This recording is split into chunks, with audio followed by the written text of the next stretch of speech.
O céu de Porto Alegre amanheceu cinzento naquela manhã de domingo, como se antecipasse o que estava por vir. Na casa dos Silva, localizada no tradicional bairro Moinhos de Vento, o aroma de café fresco e pão de queijo recém-saído do forno preenchia a cozinha. Dona Aparecida, uma senhora de 68 anos com cabelos grisalhos sempre presos em um coque discreto, organizava a mesa para o almoço de família que acontecia religiosamente todos os domingos. "Será que o Eduardo vem hoje?", perguntou para o marido, seu Antônio, que folheava o jornal na poltrona da sala, com seus óculos de leitura pendendo na ponta do nariz. "Depois da briga com o Rodrigo?" "Duvido muito", respondeu sem tirar os olhos do noticiário. "Aqueles dois são iguais a nós dois quando éramos jovens, teimosos como duas mulas." Aparecida suspirou, sentindo o peso de décadas de história familiar. Seus dois filhos, Eduardo e Rodrigo, não se falavam há quase 6 meses por causa da herança deixada pelo avô. Uma fazenda no interior do Rio Grande do Sul, terra que estava na família há 3 gerações, havia se tornado a semente da discórdia entre os irmãos. O som da campainha interrompeu seus pensamentos. Era Rodrigo, o filho mais novo, acompanhado da esposa, Júlia, e dos gêmeos de 5 anos, Lucas e Mateus. Os meninos correram para abraçar a avó, enquanto Rodrigo cumprimentava o pai com um aperto de mão formal, quase frio. "Cadê o meu irmão?", perguntou ao entrar, olhando ao redor como quem procura o inimigo em campo de batalha. "Ainda não chegou", respondeu Dona Aparecida, trocando um olhar preocupado com a nora. Mas ele confirmou que viria. Júlia, tentando aliviar a tensão, ofereceu-se para ajudar na cozinha. Enquanto cortava tomates para a salada, sussurrou: "Tentei conversar com o Rodrigo sobre essa briga, Dona Cida. Mas ele está irredutível. Diz que o Eduardo sempre teve tudo mais fácil por ser o mais velho." Aparecida balançou a cabeça. "E o Eduardo diz que o Rodrigo sempre foi o mimado por ser o caçula. 2 homens feitos agindo como crianças." A fazenda em questão, Rancho Bom Retiro, era mais que uma propriedade e era o símbolo da luta dos antepassados da família, imigrantes italianos que chegaram ao sul do Brasil com pouco mais que a roupa do corpo. O avô dos rapazes, antes de falecer, havia deixado em testamento que a propriedade ficaria para ambos, mas caberia a Eduardo, como primogênito, decidir se a terra seria vendida ou mantida. Eduardo queria vender. Formado em administração e trabalhando em uma multinacional em São Paulo, via na venda uma oportunidade de investimento. Rodrigo, engenheiro agrônomo apaixonado pelo campo, considerava a ideia uma traição à memória do avô. A porta da sala se abriu novamente. Eduardo entrou acompanhado da namorada, Marina, uma advogada de sorriso tímido que ainda não se sentia totalmente à vontade com a família. O silêncio tomou conta do ambiente. Rodrigo fingiu estar absorto na conversa com os filhos, enquanto Eduardo cumprimentou os sobrinhos e os pais, ignorando deliberadamente o irmão. "O almoço está quase pronto", anunciou Aparecida, tentando quebrar o gelo. Sentados à mesa, o desconforto era palpável. Os gêmeos, alheios à tensão adulta, conversavam animadamente sobre o jogo do Internacional que assistiriam com o pai na semana seguinte.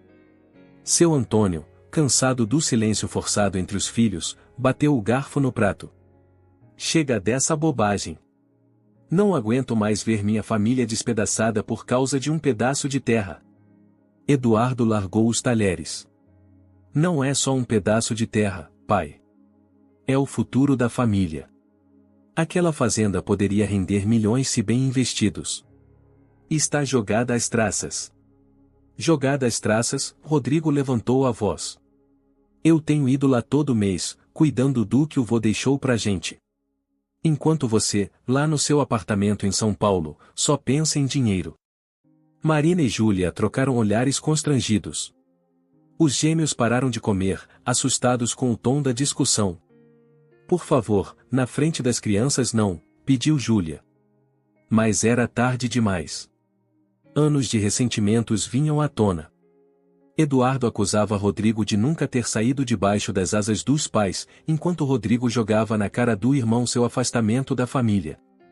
"O vô confiou em mim para tomar a decisão certa", disse Eduardo por fim, tentando manter a calma. "E a decisão certa é acabar com o sonho dele", retrucou Rodrigo. Ele construiu aquilo do nada, e você quer transformar em dinheiro num piscar de olhos. Dona Aparecida interveio, com lágrimas nos olhos. Vocês não entendem o que estão fazendo? Seu avô estaria arrasado vendo isso.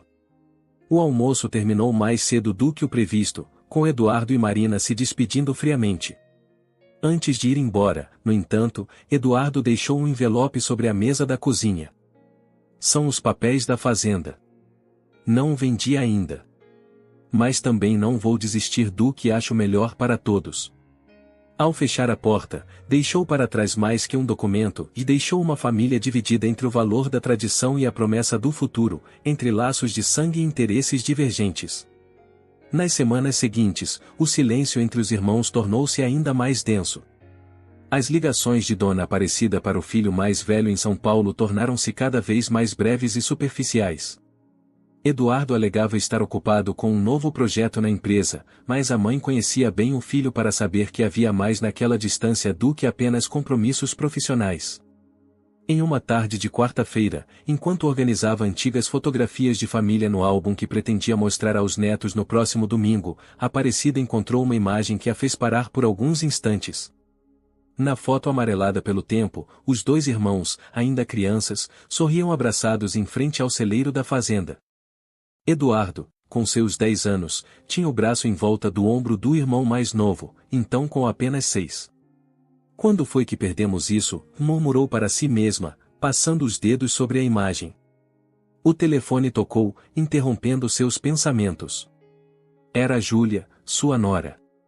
Dona Cida, desculpe ligar assim, mas estou preocupada. O Rodrigo está cada vez mais obcecado com essa história da fazenda.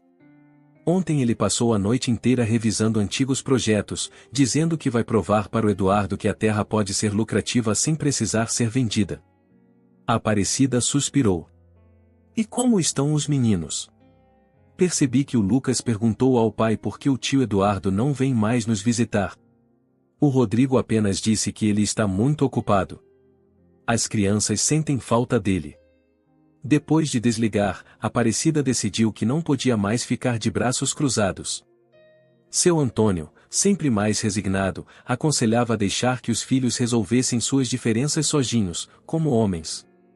Mas ela sabia que, sem uma intervenção, a ferida apenas se aprofundaria. 2 dias depois, sem avisar ninguém, Aparecida pegou o ônibus para São Paulo. A viagem de quase 24 horas foi cansativa para seus ossos já castigados pelo tempo, mas a determinação de uma mãe raramente pode ser detida por dores físicas. Chegou ao endereço do filho no início da tarde de sexta-feira. Eduardo não escondeu a surpresa ao abrir a porta e encontrar a mãe ali, com uma pequena mala na mão e olheiras profundas sob os olhos cansados pela viagem. Mãe! Por que não me avisou que vinha? Eu teria ido buscar a senhora na rodoviária. Algumas coisas precisam ser feitas sem aviso, respondeu ela, entrando no apartamento moderno e impessoal, tão diferente da casa acolhedora em Porto Alegre. Além disso, eu queria te fazer uma surpresa. Marina não estava em casa, tinha viajado a trabalho para o Rio de Janeiro. Eduardo preparou um café enquanto a mãe se acomodava no sofá da sala. Havia algo diferente nele, notou Aparecida. Uma rigidez nos ombros, um olhar distante que não combinava com o menino alegre que ela havia criado. Eu trouxe algo para você, disse ela, retirando da bolsa o álbum de fotografias. Abriu-o na imagem dos 2 irmãos abraçados. Lembra desse dia? Eduardo olhou para a foto por alguns instantes, e Aparecida percebeu um leve tremor em seus lábios antes que ele respondesse, claro que lembro. Foi quando o vô nos deixou ajudar na colheita do milho pela primeira vez. Vocês ficaram tão orgulhosos, sorriu ela. O Rodrigo não desgrudou de você o dia inteiro. Para ele, não havia pessoa mais importante no mundo. Eduardo desviou o olhar, fingindo estar ocupado com a cafeteira. As coisas mudam, mãe. Nós crescemos. Crescer não significa esquecer quem somos, filho. Naquela noite, conversaram muito. Eduardo revelou algo que Aparecida já suspeitava, a briga com o irmão não era apenas sobre a fazenda. Era sobre anos de pequenos ressentimentos, de comparações sutis, de caminhos que se bifurcaram e se distanciaram. Sabe o que mais me irrita, mãe? O Rodrigo age como se eu estivesse traindo a família por ter saído de Porto Alegre, por ter escolhido uma vida diferente. Como se o único jeito de honrar o vô fosse fazendo exatamente o que ele fez. Aparecida olhou para o filho com ternura. E você acha que o Rodrigo tem a vida mais fácil por ter ficado perto de nós? Ele te inveja, sabia? A sua coragem de ter ido embora, de ter construído algo por conta própria. Eduardo pareceu genuinamente surpreso. Ele disse isso? Não com essas palavras. Mas uma mãe sabe. No domingo à tarde, quando Aparecida voltou para Porto Alegre, levava consigo uma pequena Vitória, e Eduardo havia prometido ligar para o irmão. Não para resolver a questão da fazenda ainda, mas para perguntar como estavam os sobrinhos. Enquanto isso, em Porto Alegre, Rodrigo enfrentava seus próprios demônios. Havia encontrado um antigo colega da faculdade, Fernando, que agora trabalhava com desenvolvimento rural sustentável. Durante um café na padaria do Hélio, tradicional ponto de encontro do bairro, surgiu uma ideia que poderia mudar tudo. E se vocês transformassem a fazenda em um projeto educacional, sugeriu Fernando. Há financiamento do governo para propriedades rurais que recebem escolas para ensino de técnicas agrícolas. Seria uma forma de manter a terra e ainda gerar receita. Aquela semente plantada por Fernando germinava agora na mente de Rodrigo. Ele passou dias elaborando um projeto detalhado, com planilhas de custos e projeções financeiras. Queria mostrar ao irmão que havia uma terceira via, e nem vender a propriedade, nem mantê-la apenas como relíquia familiar. Na manhã de segunda-feira, quando o telefone tocou e ele viu o número de Eduardo na tela, Rodrigo hesitou por um instante. O orgulho ferido quase o impediu de atender. Mas algo, talvez a memória daquele dia na colheita do milho, talvez o olhar triste dos filhos perguntando pelo tio, e fez com que ele deslizasse o dedo sobre a tela. Alô? Sua voz saiu mais fria do que pretendia. Oi, Rodrigo. Do outro lado da linha, Eduardo também parecia lutar contra o próprio orgulho. Como estão os meninos? A conversa começou tensa, limitada a frases curtas e assuntos seguros. Aos poucos, no entanto, como um rio que encontra novamente seu curso natural após uma obstrução, as palavras começaram a fluir com mais facilidade. Rodrigo mencionou o projeto que estava desenvolvendo. Eduardo, para a surpresa do irmão, pareceu genuinamente interessado. Ao final da ligação, que durou mais de uma hora, combinaram que Eduardo viria a Porto Alegre no próximo final de semana, não apenas para o almoço de domingo, mas para passar alguns dias e discutir as possibilidades para a fazenda. Naquela noite, quando Júlia perguntou como tinha sido a conversa, Rodrigo deu de ombros, tentando parecer indiferente. Mas havia um brilho diferente em seus olhos, uma tensão a menos nos ombros. Você está sorrindo, observou ela. Estou. Fazia tempo que eu não via esse sorriso. Rodrigo não respondeu.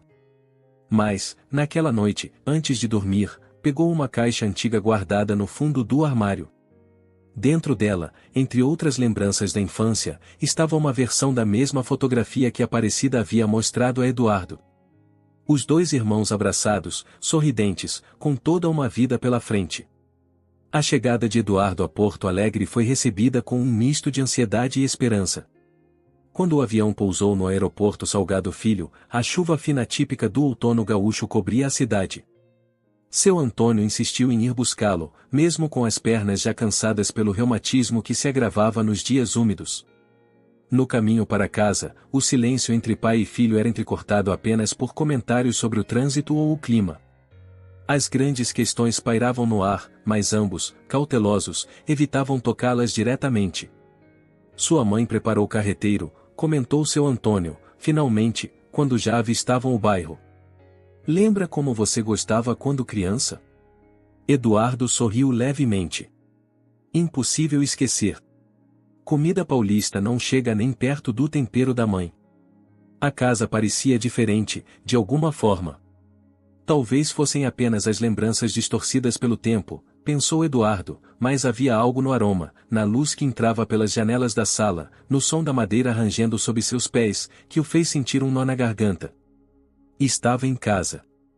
Dona Aparecida o abraçou demoradamente, como se pudesse, através daquele gesto, recuperar os meses de distância. Já era quase noite quando Rodrigo apareceu com a família. Os gêmeos correram para o tio Mal. Ele abriu a porta, quase derrubando-o com a força do abraço conjunto. Quanta força, guerreiros, riu Eduardo, levantando-os no ar. Vocês estão enormes. O olhar de Rodrigo encontrou o do irmão por cima das cabeças das crianças.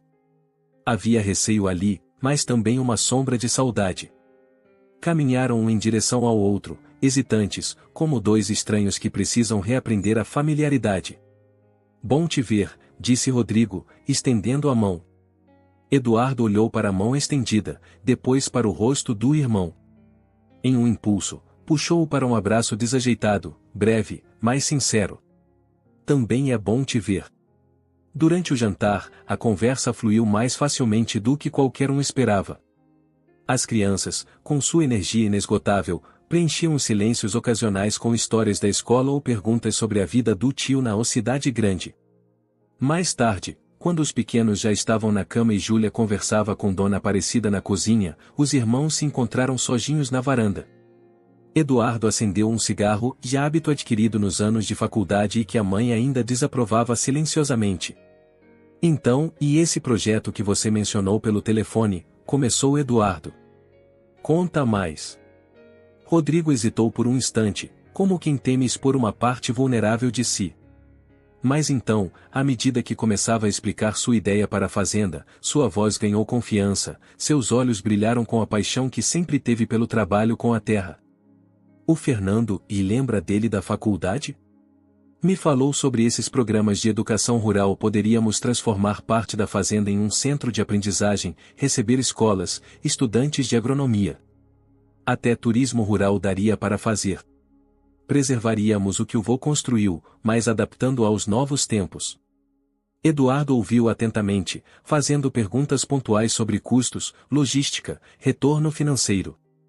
Era clara a diferença de perspectivas, onde Rodrigo via propósito e conexão com a terra, Eduardo procurava números e viabilidade econômica. Mas, para a surpresa de ambos, essas visões não pareciam mais tão incompatíveis. Vamos até lá amanhã, sugeriu Rodrigo por fim. Faz quanto tempo que você não visita a fazenda? Eduardo deu a última tragada no cigarro antes de apagá-lo. Desde o funeral do vô, admitiu. Quase 2 anos. Na manhã seguinte, tomaram a estrada em direção ao interior. A fazenda Rancho Bom Retiro ficava a cerca de 3 horas de Porto Alegre, perto da cidade de Bento Gonçalves, no coração da Serra Gaúcha. A paisagem que se desdobrava pela janela do carro evocava memórias de infância, os campos ondulantes, os parreirais organizados em fileiras precisas, o ocasional pinheiro araucária recortado contra o céu. Ao chegarem, foram recebidos por seu Olívio, o capataz que trabalhava na propriedade desde os tempos do avô. Já passava dos 70 anos, mas ainda montava a cavalo diariamente para supervisionar os poucos peões que mantinham a estrutura básica funcionando. Os moços finalmente vieram juntos, comentou o velho, com um sorriso que destacava as rugas profundas em seu rosto curtido pelo sol. Seu avô estaria contente. Enquanto Olívio preparava um chimarrão, os irmãos caminharam pela propriedade. O tempo havia deixado marcas, a casa principal precisava de reparos no telhado, o celeiro tinha algumas tábuas soltas, e parte dos equipamentos agrícolas parecia obsoleta.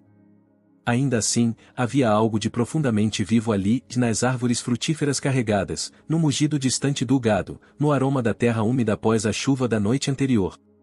Chegaram ao topo de uma pequena colina, de onde se podia ver boa parte da propriedade.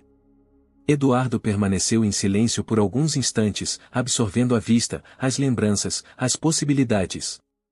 Sabe o que me preocupa nesse seu projeto? Disse finalmente. Não é a ideia em si. É boa. Mas vai precisar de investimento inicial, e não é pouco. Rodrigo assentiu. Já fiz as contas. É por isso que precisamos de mim, completou Eduardo. Do dinheiro da venda do meu apartamento em São Paulo. O vento soprou mais forte, trazendo o aroma de eucaliptos e o som distante de uma porteira batendo. E você estaria disposto a isso? Perguntou Rodrigo, tentando não deixar transparecer o espanto. Eduardo deu de ombros, como se tentasse minimizar a importância da própria decisão. Marina e eu estamos pensando em voltar para o sul. São Paulo é bom para a carreira, mas, e não sei. Falta algo. A conversa foi interrompida por seu Olívio, que se aproximou com a cuia fumegante de chimarrão. Os moços querem ver o galpão que seu avô construiu nos fundos antes de morrer? Ele nunca chegou a mostrar para vocês. Surpresos, os irmãos seguiram o velho capataz por um caminho entre duas fileiras de plátanos. No final da trilha, parcialmente escondido por vegetação, havia um galpão rústico, mais sólido, construído claramente por mãos experientes. Dentro, encontraram algo inesperado, dezenas de cadernos organizados em prateleiras, ferramentas cuidadosamente dispostas, e, na parede principal, fotos da família e dos bisavós imigrantes aos bisnetos ainda bebês. Era uma espécie de santuário, um repositório da história familiar. Ele vinha aqui todo dia nos últimos meses, explicou Olívio. Dizia que estava deixando um tesouro para a família, mais valioso que a terra. Rodrigo pegou um dos cadernos. Eram anotações detalhadas sobre técnicas agrícolas, observações sobre o clima, desenhos de sistemas de irrigação. Uma vida inteira de conhecimento preservada em páginas amareladas. Eduardo, por sua vez, encontrou um envelope com seu nome. Dentro, uma carta escrita à mão, com a caligrafia trêmula dos últimos dias do avô. Meu querido neto, leu em voz alta, a voz embargada pela emoção. Se você está lendo isto, é porque finalmente entendeu que o verdadeiro legado de um homem não está no que ele possui, mas no que ele transmite. Confiei a você a decisão sobre o futuro desta terra porque, desde criança, você demonstrou a capacidade de ver além do horizonte, de enxergar possibilidades onde outros veem apenas o óbvio. Eduardo pausou, enxugando uma lágrima com as costas da mão.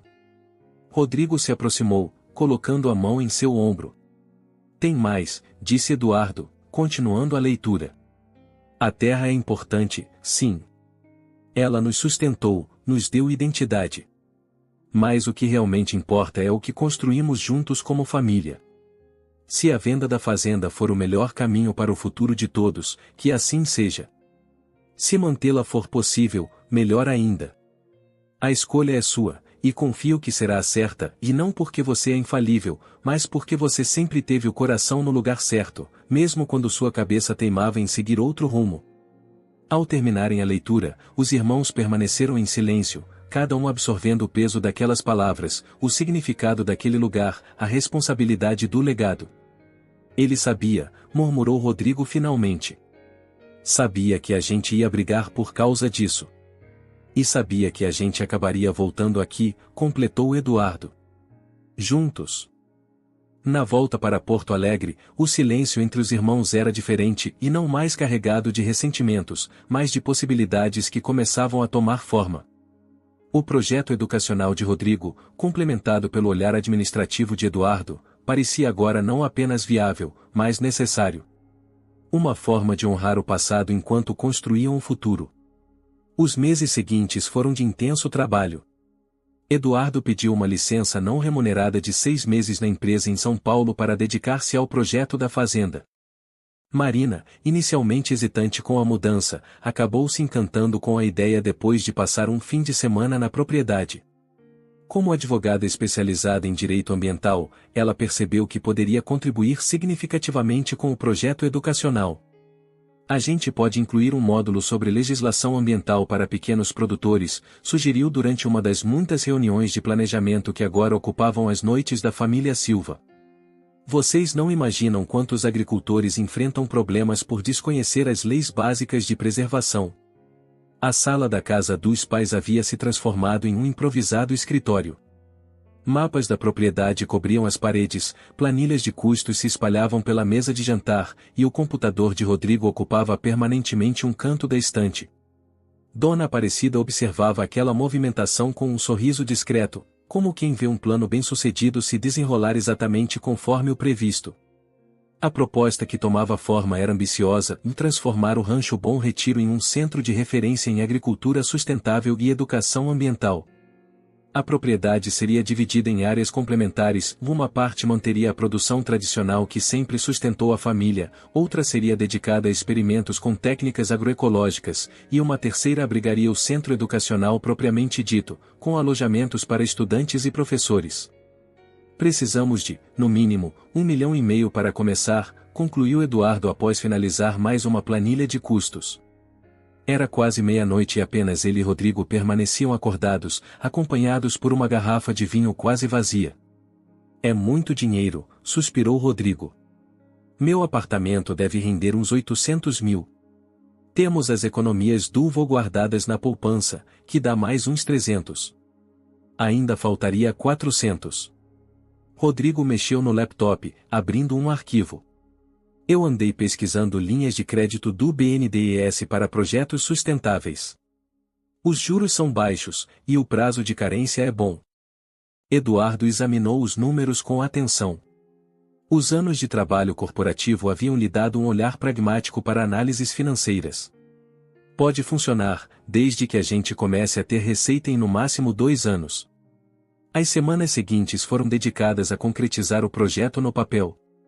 Fernando, o amigo de Rodrigo, apresentou-os a um arquiteto especializado em construções sustentáveis.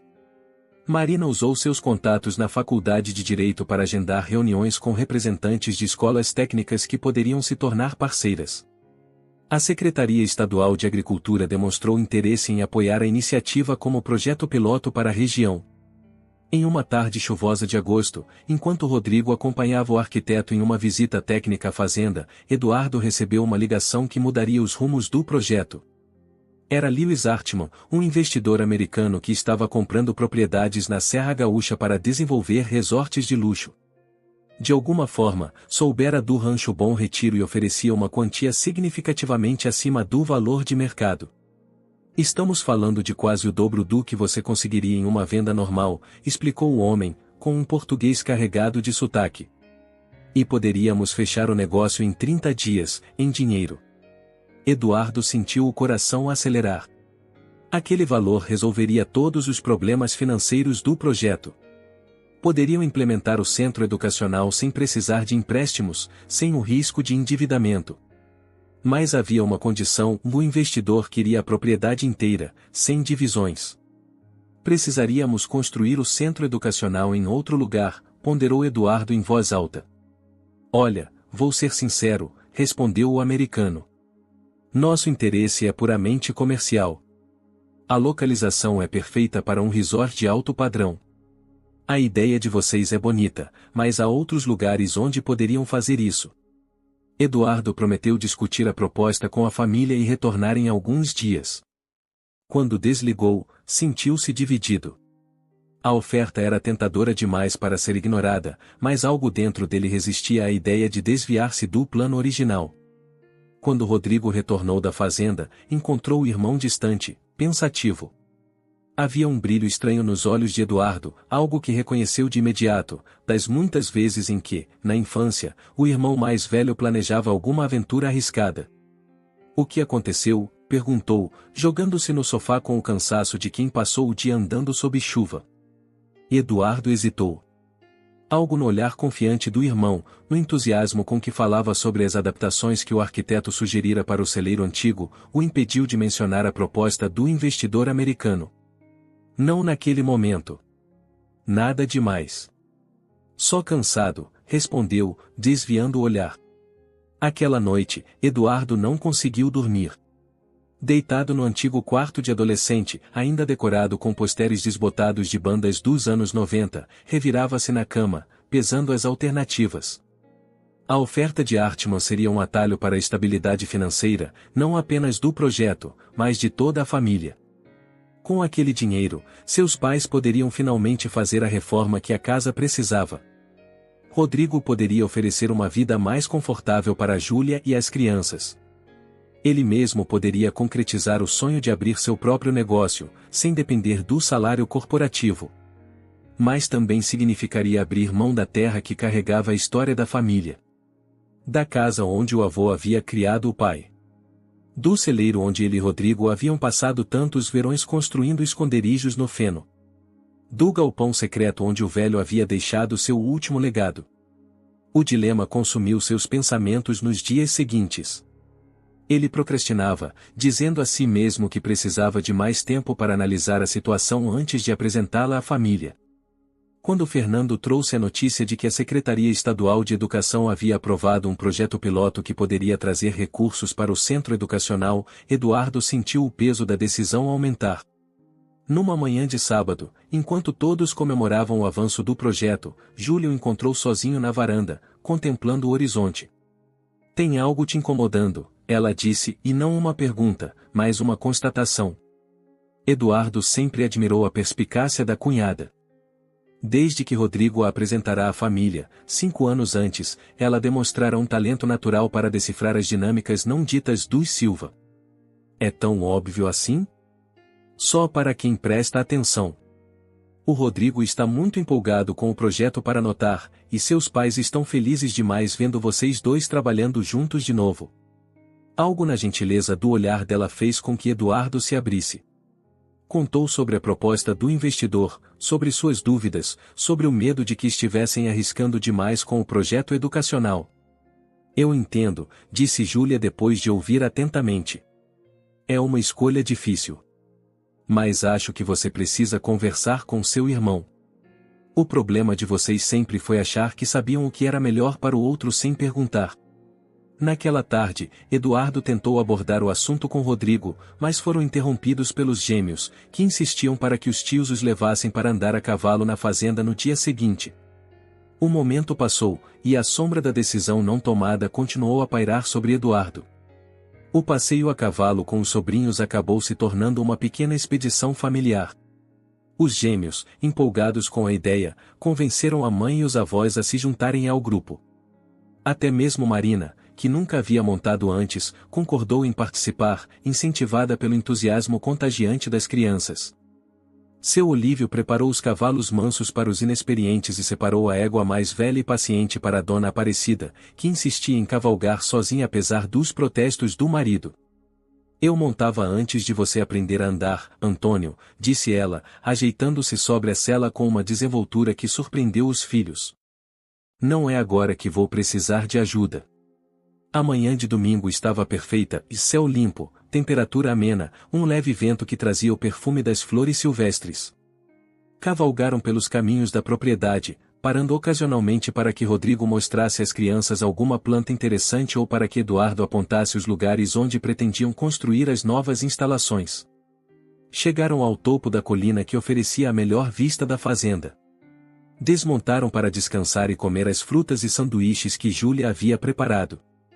Os gêmeos corriam entre os adultos, inventando jogos, coletando gravetos e pedras que insistiam em guardar como tesouros. De repente, o telefone de Eduardo tocou. Ele olhou para a tela e sentiu um aperto no estômago ao reconhecer o número. Vera Lewis Artman, o investidor americano. Afastou-se do grupo para atender. "Mr. Souza, perdão pela insistência", começou o homem, "mas preciso de uma resposta até amanhã. Tenho outros proprietários interessados na região." Eduardo sentiu o olhar de Rodrigo sobre si. O irmão conversava com seu Antônio, mas seus olhos haviam se fixado nele assim que o telefone tocará. "Preciso de mais tempo, Mr. Artman", respondeu Eduardo, tentando manter a voz baixa. "É uma decisão importante para minha família." "Entendo, mas negócios não esperam por indecisões familiares. Posso estender até quarta-feira, não mais que isso. E minha oferta inicial ainda é válida, de 10 milhões pela propriedade, em dinheiro." Ao desligar, Eduardo encontrou Rodrigo parado a poucos metros, com uma expressão que misturava surpresa e decepção. "10 milhões?", perguntou o irmão mais novo. "Alguém está oferecendo 10 milhões pela fazenda e você não achou importante mencionar isso nas nossas reuniões diárias sobre o futuro da propriedade?" Eduardo sentiu o rosto esquentar. "Eu ia contar. Estou analisando a proposta antes de trazer para a família." "Analisando? Ou já decidindo por nós, como o vô permitiu que você fizesse?" A voz de Rodrigo havia subido uma oitava, atraindo a atenção dos outros. Marina aproximou-se, preocupada. Júlia instintivamente chamou as crianças para perto de si. Não é isso, Rodrigo. Eu só queria ter todos os detalhes antes de quê? De nos convencer que deveríamos abandonar tudo o que planejamos nos últimos meses? Ou talvez já estivesse pensando em como dividir o dinheiro para que todos ficássemos felizes? A voz de Rodrigo tremia de raiva. Esse tempo todo trabalhando juntos, e você continuava vendo a terra como algo a ser vendido? Não é simples assim, defendeu-se Eduardo. Com esse valor, poderíamos comprar um lugar melhor para o projeto, mais perto da cidade, com melhor acesso para as escolas. Poderíamos, você ainda não entendeu, não é? Rodrigo interrompeu, afastando-se alguns passos como se precisasse de distância física do irmão. Não é sobre dinheiro. Nunca foi. Um silêncio tenso caiu sobre o grupo. As crianças, sentindo a gravidade do momento, permaneciam excepcionalmente quietas ao lado da mãe. Seu Antônio e Dona Aparecida trocaram olhares preocupados. Acho que devemos voltar para casa e discutir isso com calma, sugeriu seu Antônio, assumindo o papel de mediador que raramente exercia.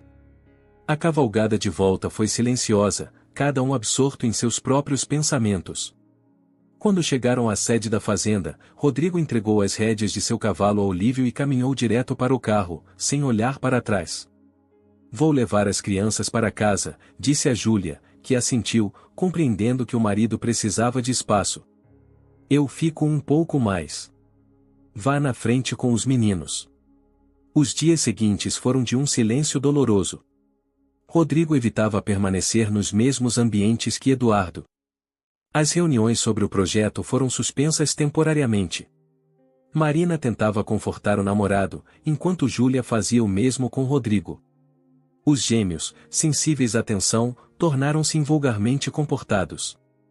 Na terça-feira à noite, véspera do prazo final dado por Artman, Dona Aparecida decidiu intervir. Convocou toda a família para uma reunião depois do jantar e não um pedido, mas uma ordem que ninguém ousou contestar. Essa situação acaba hoje, anunciou, sentada em sua cadeira favorita na sala, com a autoridade que apenas as matriarcas brasileiras conseguem emanar. Vocês dois vão colocar tudo às claras, agora. Marina e Júlia tentaram se retirar para dar privacidade à família, mas Aparecida as impediu. Vocês também são parte disso. E os meninos já estão dormindo, então podemos falar francamente. Seu Antônio, sentado ao lado da esposa, mantinha-se calado, mas seu olhar fixo nos filhos transmitia a mesma determinação. Começa você, Eduardo, indicou Aparecida. Conta para todos nós sobre essa proposta que recebeu. Eduardo explicou detalhadamente a oferta do investidor americano. O valor era realmente excepcional e quase o dobro do preço de mercado. Artman pretendia construir um resort de luxo voltado para o enoturismo, aproveitando a crescente fama internacional dos vinhos da Serra Gaúcha. Com esse valor, poderíamos realizar o projeto educacional com muito mais conforto, sem riscos financeiros, concluiu. Poderíamos até comprar uma área maior, mais próxima a Porto Alegre. E o que mais? Insistiu Dona Aparecida, sentindo que havia algo não dito. Eduardo hesitou, olhando para Marina como se buscasse apoio. Existe a possibilidade de eu ter que voltar para São Paulo, admitiu finalmente. A empresa está me pressionando para retornar. Ofereceram uma promoção, mas teria que ser agora. Rodrigo soltou uma risada seca, sem humor ou então é isso. Você nunca teve intenção de ficar, de tocar o projeto conosco. Não é verdade, defendeu-se Eduardo. Eu quero que o projeto aconteça. Só não sei se posso estar presente o tempo todo. Como sempre, murmurou Rodrigo. Um silêncio pesado caiu sobre a sala. Foi Marina quem o quebrou, para a surpresa de todos. Posso dizer algo? Perguntou, olhando para a Dona Aparecida, que assentiu. Eduardo tem medo, disse simplesmente. Medo de falhar, de arriscar, de se comprometer com algo que não pode controlar completamente. Eduardo voltou-se para ela, pronto para protestar, mas Marina continuou, e não é um julgamento, amor. É uma observação. Você sempre precisou ter certeza antes de agir. É por isso que se deu tão bem no mundo corporativo, de lá, tudo é calculado, mensurado, previsto. Mas esse projeto, e ele é mais orgânico, como a própria Terra. Tem variáveis que não dá para controlar. E isso te assusta. Júlia, que até então permanecerá quieta, também decidiu se manifestar. E você, Rodrigo, tem medo de não ser suficiente. De precisar do seu irmão para que tudo dê certo. Você ressente o fato de Eduardo ter ido embora, de ter construído uma vida longe, enquanto você ficou. E ao mesmo tempo, se orgulha disso, como se fosse uma prova de lealdade à família. Rodrigo baixou os olhos, atingido pela precisão das palavras da esposa. Seu Antônio finalmente falou, com a voz rouca de quem escolhe as palavras com cuidado: escutem suas mulheres, meninos. Elas enxergam vocês com mais clareza do que vocês mesmos. Dona Aparecida levantou-se, caminhando até a estante onde guardava os álbuns de família. Retirou um livro grosso, encadernado em couro desgastado pelo tempo. Quero mostrar uma coisa a vocês, disse, abrindo o álbum. Sabem quantas brigas seu pai e seu tio José tiveram por causa da marcenaria que era do meu sogro? Tantas que deixaram de se falar por quase uma década. Ela virou o álbum para que todos pudessem ver uma foto antiga em dois homens jovens, um deles claramente reconhecível como seu Antônio, com expressões tensas em um jantar de família. E olhem como terminou, continuou, virando algumas páginas para mostrar uma foto mais recente dos mesmos homens, já grisalhos, rindo juntos em um churrasco. Seu tio vendeu a parte dele para seu pai, abriu um negócio próprio em Caxias. Os dois prosperam, cada um ao seu modo. E voltaram a ser irmãos quando entenderam que o que os unia era muito mais forte do que um negócio. Eduardo e Rodrigo trocaram olhares, sem hostilidade pela primeira vez em dias.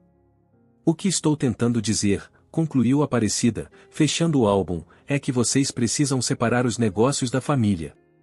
Decidam o que fazer com a fazenda como sócios. Mas não deixem que essa decisão destrua o que vocês reconstruíram nos últimos meses. Na manhã seguinte, o cheiro do café recém-coado e pão caseiro permeava a casa dos Silva. Rodrigo foi o primeiro a descer as escadas, surpreendendo-se ao encontrar Eduardo já sentado à mesa da cozinha, com o laptop aberto e papéis espalhados ao redor. Parecia não ter dormido muito, as olheiras denunciavam uma noite de reflexão. Bom dia, disse Rodrigo, servindo-se de café. Eduardo apenas assentiu, concentrado em algo na tela. Depois de alguns momentos de silêncio, empurrou o computador para o irmão. Dá uma olhada nisso. Rodrigo puxou o laptop, encontrando um mapa detalhado da fazenda. Eduardo havia dividido a propriedade em 3 áreas distintas, cada uma claramente demarcada e com anotações nas margens. O que é isso? Uma proposta, respondeu Eduardo, endireitando-se na cadeira. Depois de pensar muito na conversa de ontem, percebi que estamos ignorando uma terceira opção. Ele apontou para o mapa.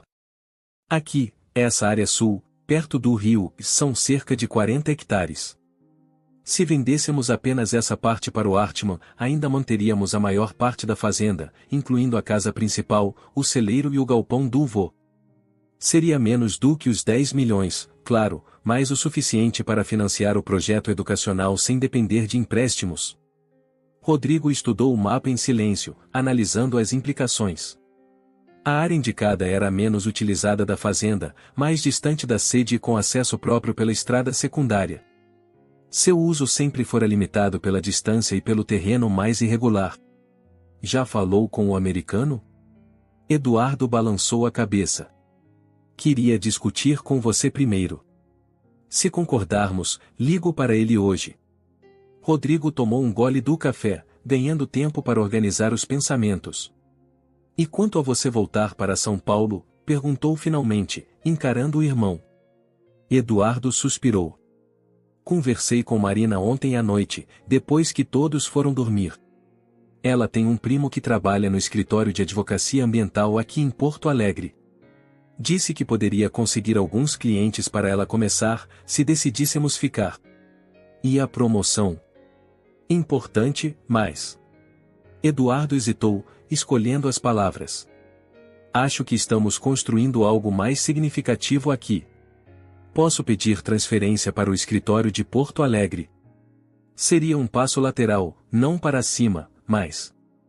Encolheu os ombros. A vida não é só sobre subir escadas, não é? Um leve sorriso se formou nos lábios de Rodrigo. Quem diria que um dia eu ouviria isso de você? Pois é.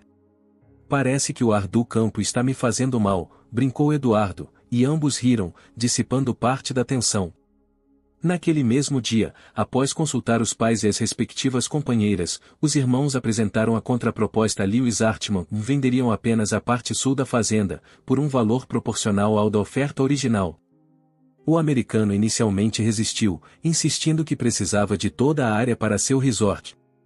Mas quando Eduardo mencionou que já estavam em negociação com outros investidores interessados apenas naquela parte, e um blefe habilidoso, Hartmann reconsiderou. 3 semanas depois, o contrato foi assinado.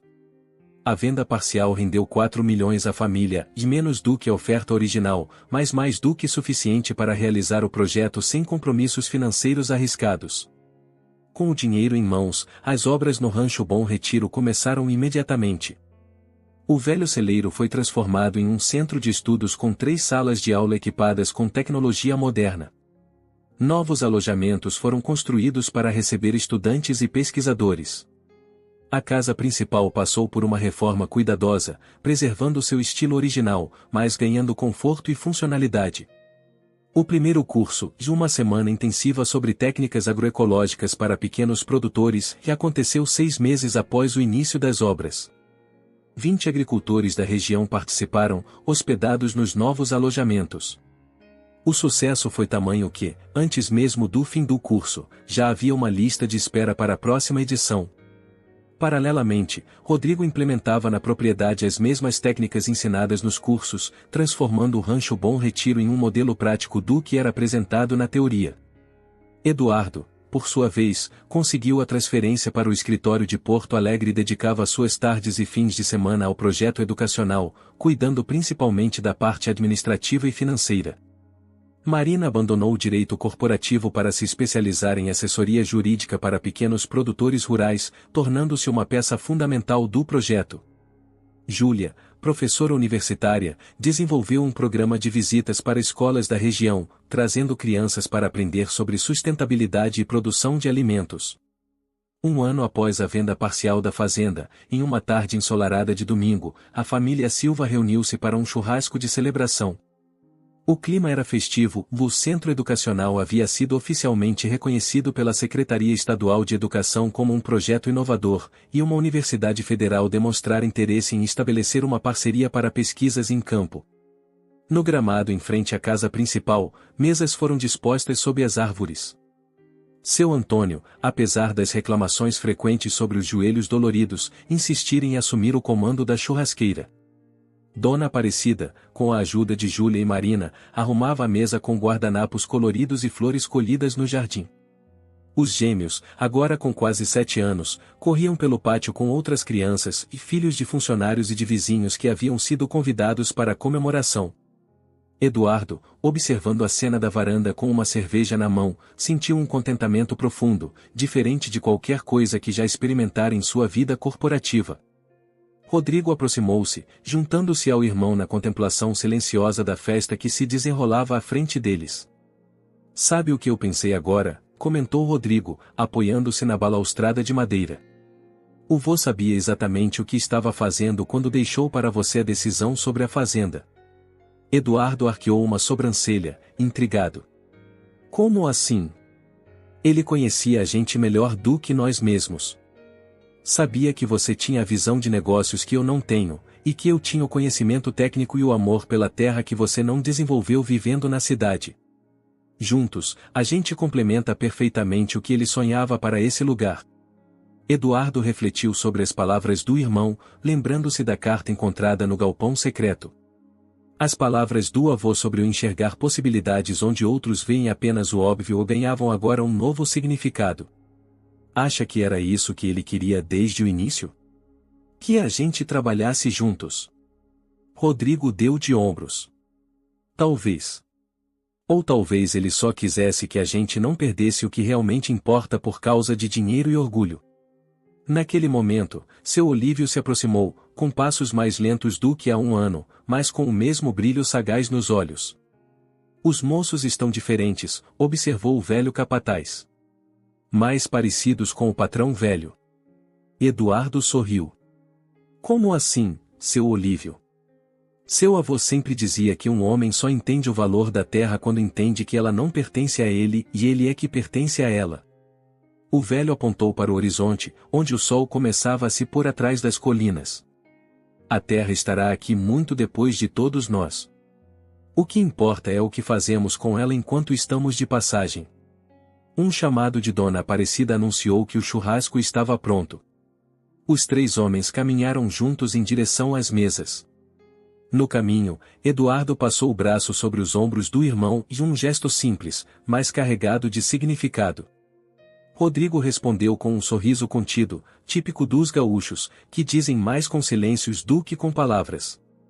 A fazenda que quase os separara agora os unia em um propósito comum. As diferenças que antes pareciam irreconciliáveis tornaram-se complementares. Eduardo aprenderá a valorizar a estabilidade e as raízes que sempre foram importantes para Rodrigo. Este, por sua vez, abraçara a visão inovadora que o irmão trouxera da cidade grande. Enquanto se sentavam à mesa, com todos os que amavam ao redor, Eduardo percebeu que as palavras finais da carta do avô faziam mais sentido do que nunca. O verdadeiro legado não estava no que possuíam, mas no que transmitiam uns aos outros, às próximas gerações, a terra que os acolhia.